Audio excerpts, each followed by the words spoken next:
I'm Matt Asher, and you've found The Filter on YKYZ.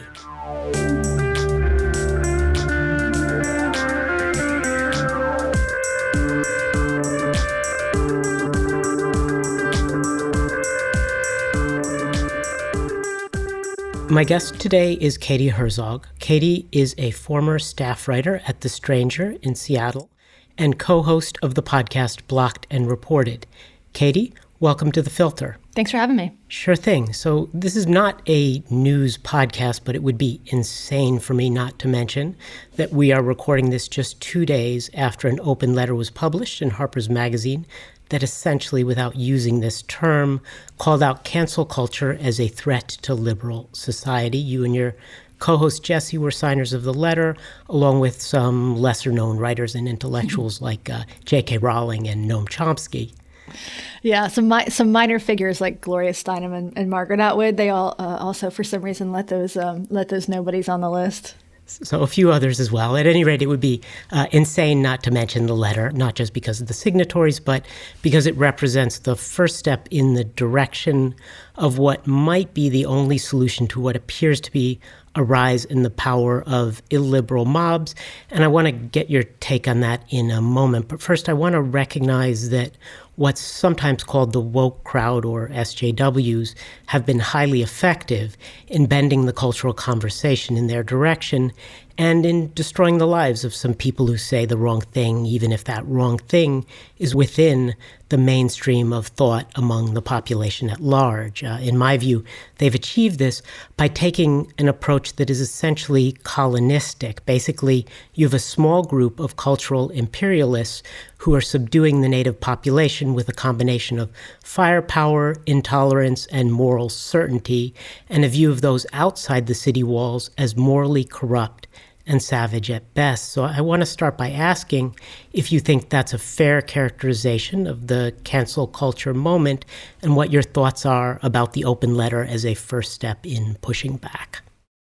I think that's a very apt metaphor. I think it's one that is, shall we say, prone to get you canceled. But I like that because it specifically it uses the language of these sort of mobs against them. You know, these are also many of the same people who complain about things like imperialism all the time. So using their own terminology against them is sort of genius. Not that, I guess we should be careful of saying like, well, yes, there is a difference between invading someone's country and Twitter mobs. But yeah, in terms of the letter, it was interesting. I signed the letter for a couple reasons. First, there was the petty reason that I wanted to be in Harper's, and this was the easiest way to do it without actually writing something Harper's worthy. But the bigger reasons were that I agree with the letter. We're in a moment now, as the letter stated, where we've been seeing this constricting of liberal values, sort of lowercase l values. Things like free speech and due process are on the wayside, at least on the left. At the same time, some on the right have sort of adopted these as their own values. And if I thought that was genuine and not opportunistic, I might be less concerned about it. But I am also concerned that the right has similar trends on that side and has for a long time. But the letter, for me at least, the letter was not meant to be, it wasn't meant to reflect my worry about myself or my position. I'm really lucky. My podcast is funded by listeners. Unless I say something that pisses off all of them, I can't be canceled. People have made attempts to cancel me many times, sort of in terms of complaining to my bosses when I worked at The Stranger, trying to get me fired. There's stickers all over Seattle calling me a Nazi and a transphobe and anti-left, none of which I actually am. There's one that calls me a Jordan Peterson apologist, which is sort of especially hilarious. There's stickers of my face. During the protests against the killing of George Floyd in Seattle, someone graffitied "fuck Herzog" on the door of The Stranger. I would call all of those cancel culture. I don't think that's like good faith criticism. I think that's an example of cancel culture. And even if I can't be hurt by those things, and there's some, I don't want to pretend that it isn't sort of emotionally trying to walk down the street and see a sticker of your face calling you a Nazi. It is. But I still can't, in any material way, I can't be hurt because I'm independent. I'm incredibly lucky in that way. But it has a stifling effect. And so for me, a big part of the reason I felt compelled to sign a letter, and I'm not usually one who joins movements and jumps on bandwagons. I don't lend my signature to things easily. But I'm concerned about this, and it's not about me or J.K. Rowling or the other people on the list. It's about everybody else. It's about people who aren't invited to sign open letters. It's about the people I hear from daily. I get emails from people in academia and media, all of these sort of lots of white-collar industries and tech, business. And people feel like they can't say what they think. And I'm not talking about proclaiming hate speech or anything like that. I'm talking about sort of anodyne opinions. People are scared. And they have good reason to be. And I think the response to the letter shows that. So let's talk maybe a little bit about that then. And in particular, obviously, after this came out, it was inevitable that there would be pushback against it.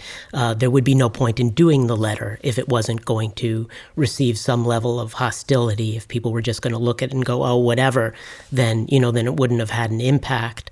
So that happens and it's come out. Do you see that as opening up the door now, even in the face of the backlash for more dissenting opinions? And how do you see that playing out? I'm not convinced that the letter is going to change anything. The letter, I think, was intended to be a signal to editors and to other people in the media and say, this is a problem, this is something we are concerned about, and if we're concerned about, this is something that you should also be concerned about, this is something that you might want to address in your publications. But it was also, I think, meant to be a signal to other people who just are living their lives, sort of normal people going about their business and saying, we see this thing that's happening and you feel like you can't say anything about it, but from our, sort of lofty perches of uncancelability in some cases, this is something that we're concerned about too. So I don't have a lot of hope that the letter is going to actually change anything.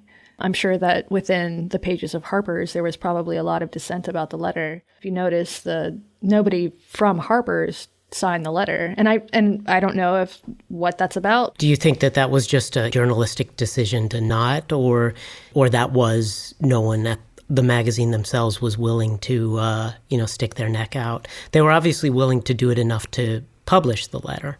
Yeah. So I do know a little bit about this, but everything I know is off the record, so I can't really comment on it. Okay. That's fine. It's not that important for the conversation anyway. Though I think that what you described touches at a theme that I've mentioned before on the podcast, which is that as people go about their business, there are pressures for them to pretend to believe things that they don't believe. And this creates an atmosphere in which people tend to view the reality around them in a false light. They think that there's universal agreement about woke culture that doesn't exist, not because the majority of people believe it, but because no one is willing to say, this is bullshit. We don't agree with this.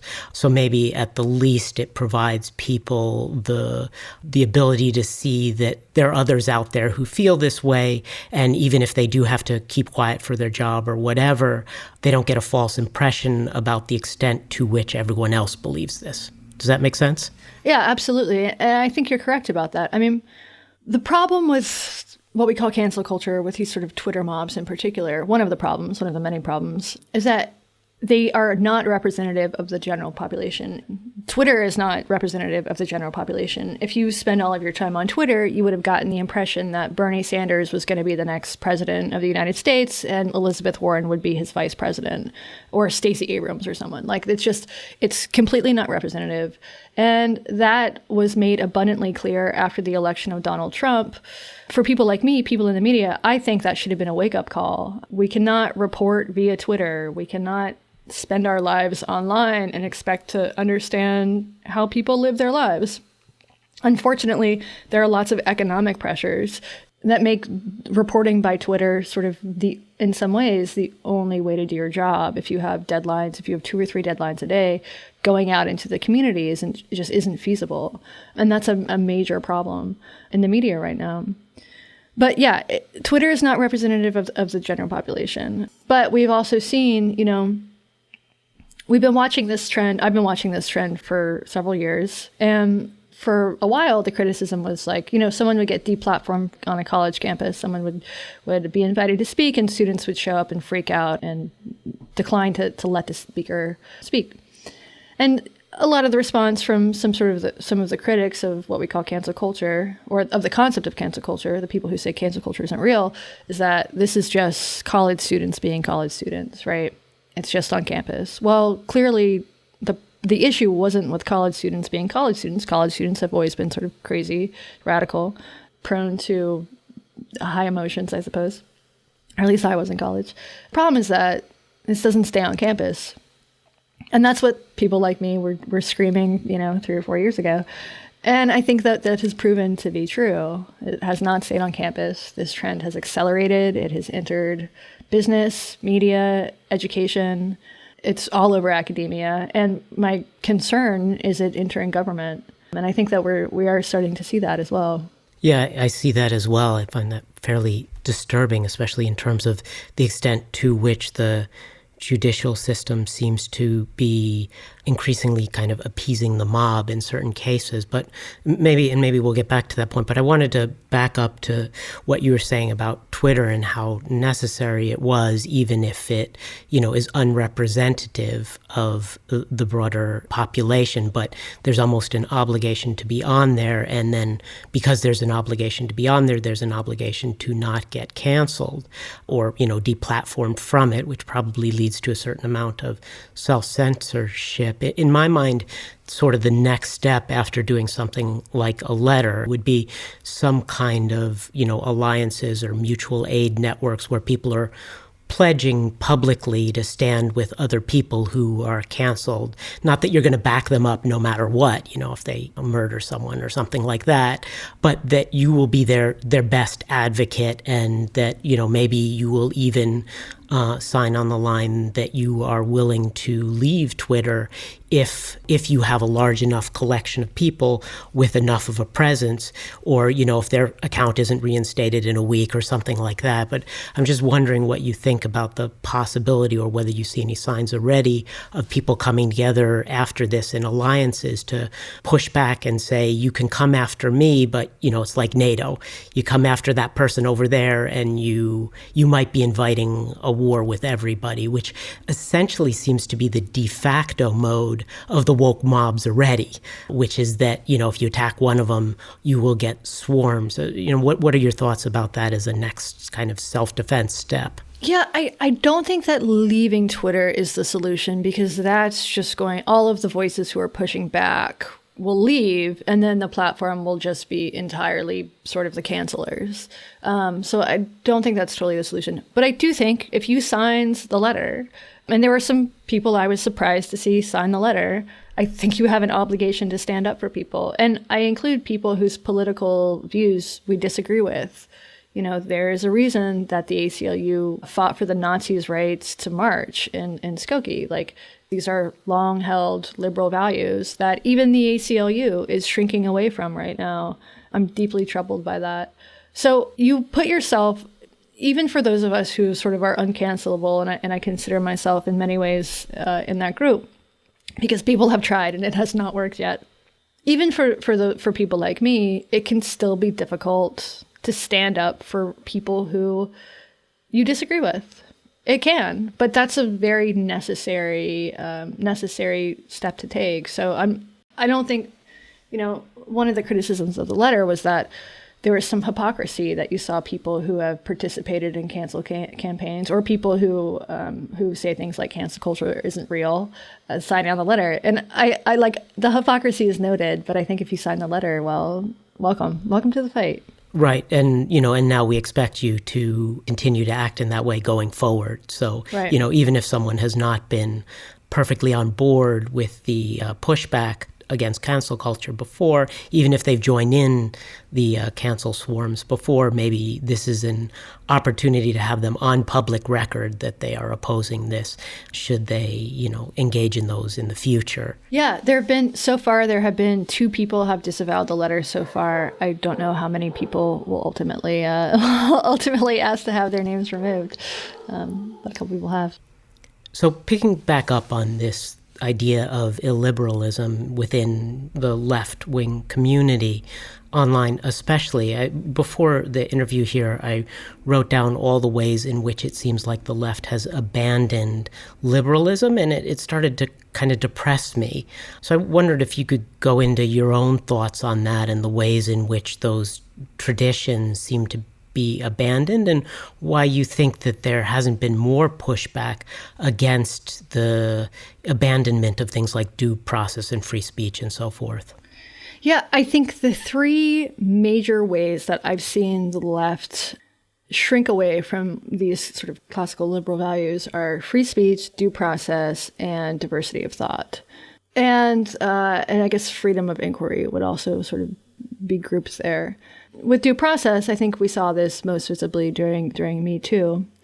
And the reason for this, I think there's a couple reasons. For one, Donald Trump, not to blame everything on Donald Trump, but I think after the election of Donald Trump, a lot of people on the left specifically thought we'd reached the crisis point, right? We had this, what they thought was a fascist totalitarian dictator was coming to get us. And I don't think Donald Trump has proven to be that, mostly because he's incompetent and because we also have lots of safeguards, thank God, that prevent him from maybe enacting his totalitarian fantasies, which he may or may not have. I'm not sure. I don't know that he cares about anything sort of other than stroking his own ego.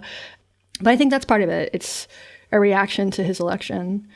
And some of the fear, I think, is warranted. Where he's been sort of, I think, most egregiously bad is his actions, besides the handling of coronavirus, but his actions on the border. You know, not that Obama was great on immigration from a progressive perspective, but you know, losing immigrant children, putting them in a system and forcing them away from their families is deeply immoral. And as the letter said, you know, totalitarianism, the Donald Trumps and Bolsonaros of the world are a greater threat to democracy than Twitter mobs. And I believe that, although I think that there is something uniquely creepy about these sort of bottom-up totalitarian impulses that we're seeing right now, because most of what's happening right now isn't coming from the top, although there is certainly some of it in federal government, but it's coming from the people, it's coming from our peers, and that's disturbing. So I think that's part of it is just straight up backlash. For a while, like when I was younger, when I was in high school and younger, I was a freshman in college on 9/11, so I'm in my late 30s, and and for most of my youth, cultural power was more split. Hollywood was maybe still, you know, left-wing, mainstream media, left-wing, but the right had much more cultural power than they did now, and the left had much less. And that's shifted. And so the right they might have power in the sense that they control the federal government and increasingly will control judgeships for decades to come. But I think they have much less cultural power. Or educational or journalistic media. That's what I mean. These institutions, colleges, academia, media, entertainment are mostly left wing or sort of liberal, or the words themselves are in some ways so meaningless. But the left has cultural power, and I think a lot of people on the left still think of themselves as underdogs. Well, we're not underdogs anymore. We're the people with power, and when you have cultural power, the need to protect dissenting voices, I think people shrink away from that because you feel like you're right. So right now, when you're protecting dissenting voices, you're protecting people on the right oftentimes, people you don't agree with, people I don't agree with, because I'm still progressive. And I think that's sort of a natural progression of things. And I think these things come in waves. I also think we're in the midst of a moral panic right now. And this is not a new phenomenon. This is sort of cyclical. People are followers. We look to our left, we look to our right, we say what our friends say, we do what our friends do. And that's natural. I think it's a very human impulse to do what the people around you are doing. And there's this, like, my most generous reading of what's happening right now is that people are terrified of being on, quote unquote, the wrong side of history. So, you know, all of us study the Holocaust in school, and I think we all like to believe that we would be the people we would be the freedom fighters. We would be the people standing up for the Jews. Well, most of us wouldn't be, because it's incredibly difficult to stand up to your friends. And that's just the reality of how human behavior works. And so I think we're seeing a little bit of that too, is people genuinely want to feel like they are on the right side of history. They feel like they're fighting for social justice. What they're not seeing is all of the collateral damage, all of the downstream repercussions of this fight for what they would call social justice, which oftentimes means giving up these values like freedom of speech and due process that enable the discussion in the first place, that enable the protest movements. And I find that really troubling. I think that's a very interesting answer, this idea that, in a sense, what holds one in check or keeps one focused on more abstract things like process and freedom of speech is the knowledge that you have to share power. But when your power is consolidated, then maybe it's not so important anymore to be focused on the abstractions like due process, because the gun is never pointed at you. In this sense, talking about the cultural moment that we're in, if you feel like you are on the, as you say, the right side of the law, and you happen to be in complete control of the producers of culture and thought, in a sense, then, why would you worry about these piddly things? And then you combine what you said about being in a moment that feels like an emergency, then, that seems like a recipe for those things. I also think that this is definitely a time when kind of the mob as a force is on the rise generally. And we see this both from the left and the right. The way that the right has been able to push back to the extent that it has is through essentially mob actions of their own. I think I've mentioned this one before on the podcast, what got Shelley Luther, who was a hairdresser in Texas who wasn't willing to shut her salon because it was her own way of feeding herself and her fellow workers. What got her freed was essentially mob outrage from the right, which forced the governor to change the law, a law that I thought was unjust, but nonetheless the process was driven not by a respect for process per se, or not by the governor independently coming to the realization that this was a tyrannical thing to do in the first place. It was driven by mob outrage. Right. And I think that kind of the end game that perhaps other people aren't seeing, perhaps those on the left less than those on the right, is that the amping up of the tools, the illiberal tools, are certainly going to provoke a reaction on the other side, and maybe even multiple other sides. I think there's a chance actually of secession at some point here. Are you connected enough to other communities besides the blue bubble, so to speak, that you see the ways in which people that are not inside of that are beginning to react to the kind of onslaught of illiberalism? I'm not. That's one of my failings, I think, is that I think I've tried to pierce my own echo chamber and get out of my own bubble a bit. And like my best friend is an 86-year-old Trump supporter. We don't talk about politics. He doesn't seem to understand that the lesbians who live across the street from him are probably not Trump supporters. Or maybe he just is less judgmental than I am and relies less on stereotypes. But I'm very interested in this sort of phenomenon on the right because I'm sure that it exists. I mean, excommunication is a part of some church doctrine. It's not like that. It's not like public shaming is just a leftist thing. Public shaming has existed as long as people probably have, but social media is the thing that has really, really changed the game here. But one other thing that you said that interested me. Take, for example, this right now there's been this rash of people tearing down statues across the U.S. I'm of the opinion that statues of Confederate generals in particular, those are fair game. Those should be taken down. They were counter-revolutionaries. They fought against the United States. I think they should be put in museums or at least explained. I mean, my preference would really be just like placards explaining who these people are, giving more historical context. But I understand the anger. So one thing that's happened is people will go and they'll tear down these statues. Like, I'm from North Carolina. There's a statue of his name's Silent Sam, and I'm not sure what the history is, but on the University of North Carolina campus. And students have tried to get it removed for years. And the Board of Governors, which is currently leans heavily to the right, has refused. And so they just took it down. And so in that case, people did try to go through the process of getting Silent Sam removed. They tried to go through the steps, and it didn't work. And so then they resorted to mob justice.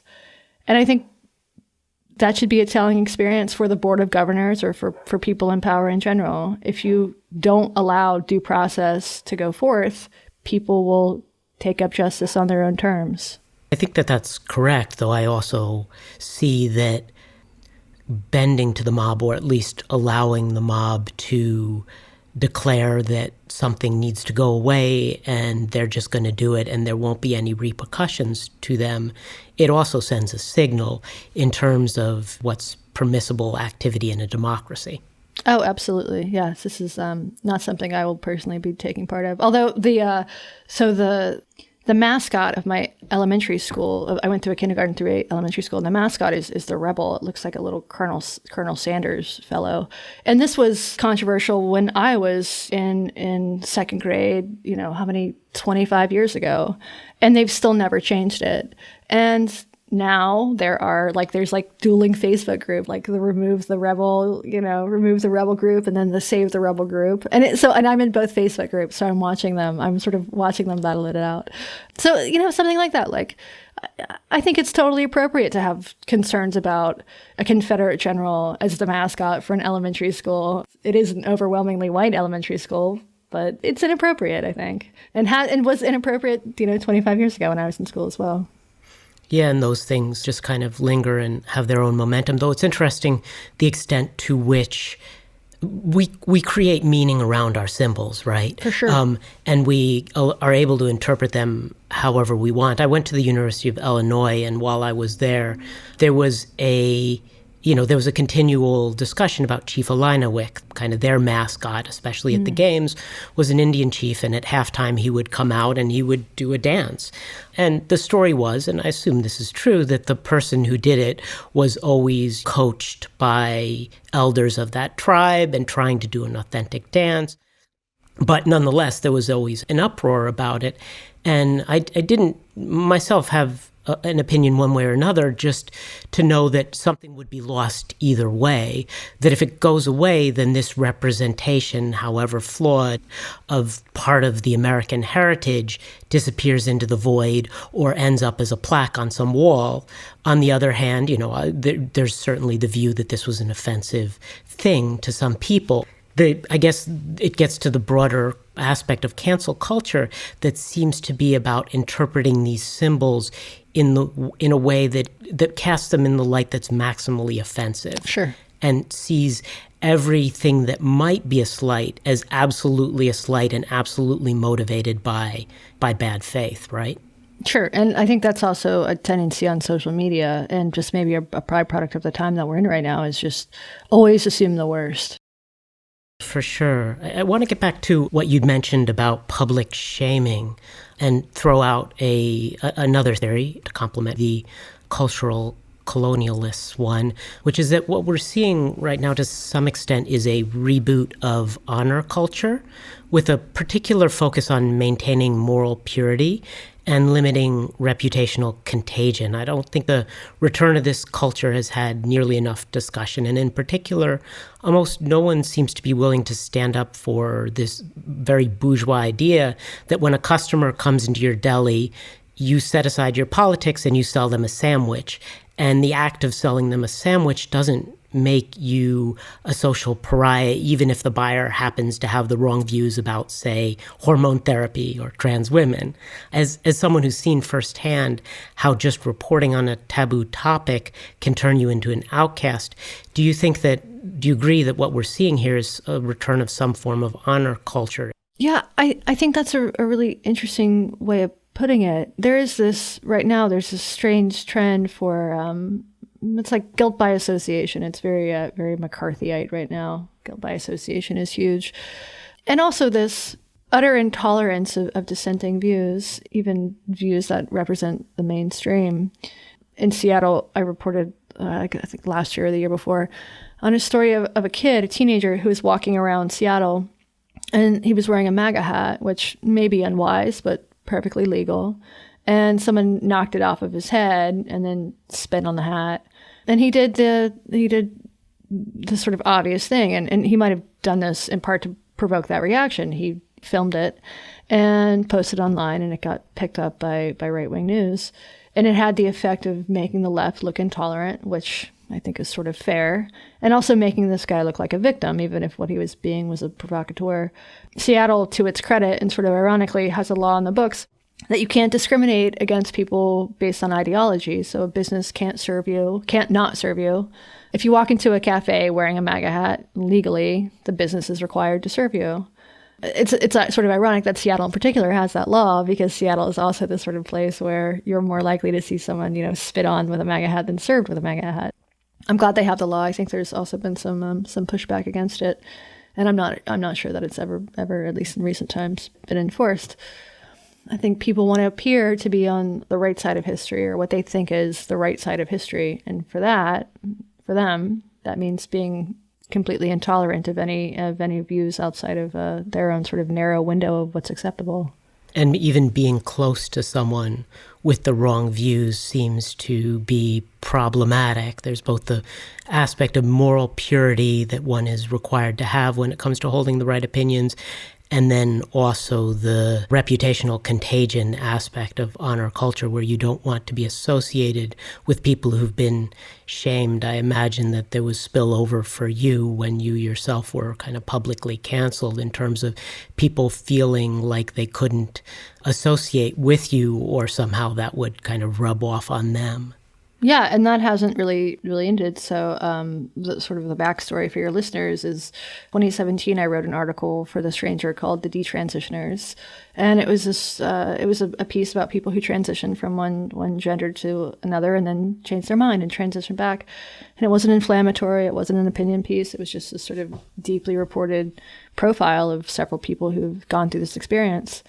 And I didn't have any sort of agenda other than to tell their stories. But there was this crazy outcry. People were burning stacks of the paper. There are stickers all over Seattle calling me transphobic. And my friends dropped me. Just today, actually, this is 3 years later, and just today I discovered that one of my best friends doesn't follow me on social media anymore. And he didn't say anything about why, but I know why. He doesn't have to say anything. And it's hurtful. It's hard. It happened, I have discovered recently that it's one thing when strangers come for you, but when your friends come for you, it's a totally different experience. And I don't think this is because my friends are bad people, or my former friends maybe. I think they're good people, but I think they're also captured by a particular ideology, and they think that the fact that I question some aspects of that ideology is intolerable. And so their way of dealing with it is to cut me out of their lives, either online or in many cases offline as well. Yeah, I think that has to be, presuming that they aren't awful people, it has to be a function of the level of pressure to avoid the leper, in a sense. Yeah. And to stay away from anyone who's outside the the walled garden of acceptable opinions. Yeah, I keep coming back to this term, the pressure to conform, which in the last few weeks, I've never experienced such pressure to conform. And I get emails from people that say things like, I'm posting memes on social media that I don't believe in because I'm afraid that if I don't, I'll get called out. Oh, that's interesting. So a positive pressure, sort of like we saw with the everybody has to post the black square so that the angel of death doesn't visit your company. Yep. Or you personally and cancel you. There's positive pressures now to post memes. Yeah, it's very bizarre. I don't know. And people ask for my advice, and my advice is always do what you can to push back. Don't lose your job. Don't lose your livelihood. One of the things, other than the open letter that you published that I think goes in the vein of pushing back and ties in with the meme thing is that, and this is going to be a completely unoriginal comment, but there's this cliche that the left can't meme. And I think there is some truth to that, and to the broader view that the woke left in particular is humorless. Humor by its very nature is triggering. And the result of triggering woke warriors is that they'll try to get you canceled, even if you yourself are one. So the lack of humor there makes sense. At the same time, sort of especially in the world of podcasting, I've seen the rise of a number of podcasts from people on the left that are quite funny, like your own. And I'm wondering if the antidote to a world of Robin DiAngelo-style mandatory struggle sessions, and I mention her name only because I understand that we're not allowed to do a podcast with you on it without mentioning her name. It's in my contract. Yes, of course. But I'm wondering if the sort of the solution or one part of the solution to this is doubling down on humor, and even perhaps deeply offensive humor, as a way of reclaiming or opening back up space for honest conversation. I think that humor is a necessary element. I will bow down in certain ways. I think everybody will, but I'm not going to stop finding things funny, and I'm not going to stop trying to be funny, even if I fail at times. And what we're allowed to laugh about has just constricted so much, and I reject that. And I don't know what it is, but some network, some like streaming service, I'm not quite sure which one, took down a Golden Girls episode where Blanche or someone was wearing a mud mask because they thought it was going to offend people because it looked like blackface. Nobody asked for that, right? I don't think anybody asked for 30 Rock to take down their blackface episodes, because the thing about that one in particular, the butt of the joke is never black people. The butt of the joke is, white people, which... It's funny. And there's this other thing where now, we're judging people, we're judging humor, we're judging content, media, art, people by the standards of today for things that happened 10 or 15 or 5 years ago that weren't taboo at the time they were created or said or whatever. And I just find that so dangerous. There's a reason that Jimmy Kimmel didn't get in trouble for parroting Snoop Dogg in 1996, and that's because it wasn't taboo. And if something isn't taboo at the time that it is done, why are we retroactively condemning people for it? It's just such a strange trend. Certainly it is, though, hand in hand with that is the shifting of the sands of taboo so quickly that even if you are just trying to keep up with what you're not supposed to do at this very moment, that in and of itself can be tricky. Yeah, just wait 5 minutes. Exactly. Well, I think that's a good place to wrap up. Thank you so much, Katie, for coming on the podcast. Yeah, thanks for having me. To hear more from Katie Herzog, make sure to check out the Blocked and Reported podcast. I highly recommend it, and show them some love on Patreon. Thanks for listening to The Filter with Matt Asher. You can find show notes at thefilter.org or follow user Matt Asher on the socials.